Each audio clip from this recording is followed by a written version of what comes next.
Harry is the maker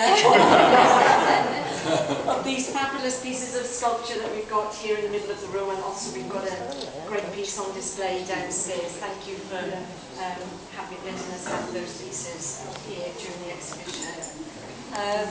Harry's local, and I'm sure a lot of you already know him, and he's just going to say a few words which will launch this year's art trail, and also the idea that we've had of developing a local sculpture trail. Thank you so much. It's lovely to be here, surrounded by all this joyful art and people to whom it means so much, people who've made it and people who value it and people who've created an atmosphere in which it flourishes. I'm here this evening to mark the launch of a consultation around the vision of a sculpture trail for Crickhowell, and also, of course, launch this year's Open Studio in Iles.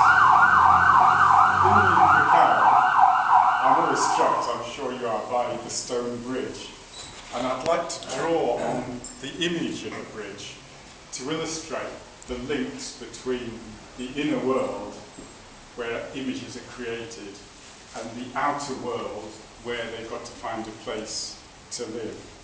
Places within the Open Studios and on the sculpture trail.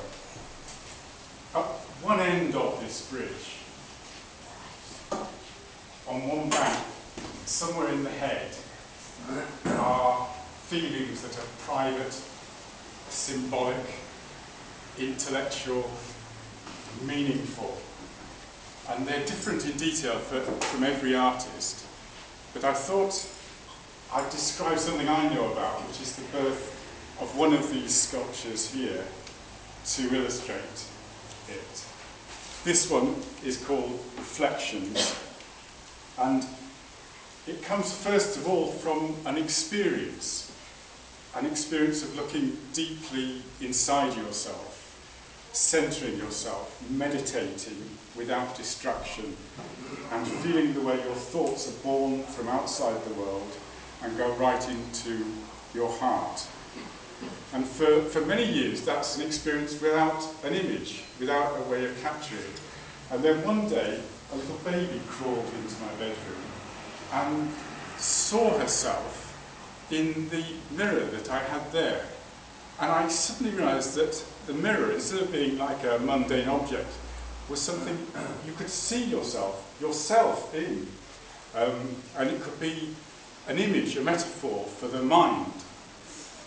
And from that experience and that baby, this sculpture was born, this image. And I've tried to make it calm, a moment when you look right through yourself.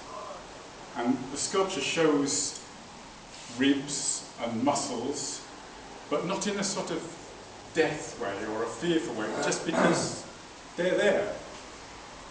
A hand is reaching inside the mind, and an eye is grasping, and the mirrors go into a sort of endless tunnel down inside. But if you look down the tunnel, you can see the outside world shining back. That's the first part of the bridge, the image. The second part of the bridge is trying to make that image real in a material that will last. If you bury this in a field for 1,000 years and dig it up again, it will still be there. It was cast in a bronze furnace in my back garden, in a pit lined with rough fire bricks, with an old vacuum cleaner pumping air through smokeless fuel to 1,000 degrees of molten metal. It wasn't safe. It was very exciting. So once a sculpture like this has been imagined and cast, half the job is done, I feel. You're halfway across the river. But even the best work that you can make, and in the strongest material, has failed if it's left underneath a bed or in an attic. Because for the third arch, art will only work if it joins up to other people. Because other people, maybe everybody, have had the same kind of experience. And the central concept for me about art is that the eyes of strangers, as many of you are to me here, your eyes are the eyes of fellow people who have the same questions in their minds and the same thoughts and the same experiences. And art opens this possibility of having a profound interaction with someone else when your partner never meets them. So to take the next step across this bridge, artists need help. Help to bridge the work sitting in your studio with an audience. People who will enjoy it and people who will buy it. And this is why I've got the greatest admiration for Oriel Cric Gallery and the many dedicated volunteers that make things happen here. Suzette's already demonstrated her ability to galvanise a whole area with the quality of the marketing and the publicity and the tireless ability to organise people. And she's really made something happen. It's like taking a scatter of dried sticks and putting them together and making a fire. And it's made a difference to this area. It's made a difference to artists, to local businesses, because it compensates for an otherwise fatal flaw, which is that artists, however much they need an audience, are often not very good in getting one.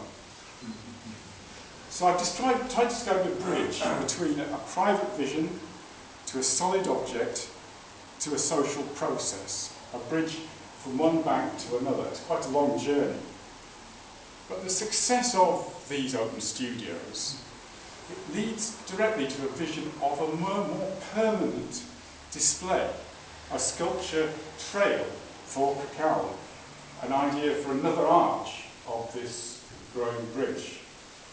And a sculpture trail has the potential to do far more than any one sculpture would do. It's like beads on a necklace. There's so much more than any single stone.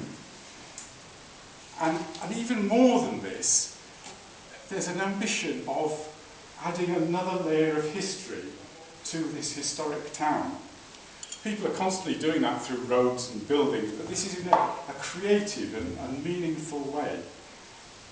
But the very ambition of adding another layer of history shows the importance of having a consultation with the people that live here. Because, I mean, I've tried to describe this journey from the artist's vision to an audience, and I think you will understand the challenges involved in setting up a sculpture trail, one that's relevant and supported by the community. At the moment, that idea is in its earliest possible stages. It's really open to change and ideas. And that's how it should be at this stage, because you genuinely want to hear from people who are around. And it's funded by Glassai, which is the European funding for this area, which is designed to promote community and to engage creative people in that. So we're looking in this consultation, sorry, I got my back to you, I didn't realise. We're looking in this consultation, obviously, to engage with the schools and the shop people and the artists. And in only that way can we start to make the vision of a sculpture trail into a reality. And I don't underestimate the challenge in doing this, because things can be disliked as strongly as they can be liked. But I believe there's still a place for new work to be loved and to live in the streets and meadows of Crickhowell. And if there's any organisation that can make this happen, we have the people right here to link the funds needed, to do a sensitive consultation, to combine it with sensitivity and vision, and I know there's local sculptors involved in this sculpture trail. And I hope you'll participate in this. If you need any encouragement, I mean, just look around. at what's happened here in this gallery. There are art and artists and audience. Things can happen, like the Open Studio project. We can imagine a sculpture trail for Crickhowell and so build the next step in this creative bridge. So I want to thank everyone here for coming to enjoy this exhibition and the wine. And thank you, Suzette, and the trustees, and the volunteers, and Cric Oriel Gallery for making this happen. Thank you very much.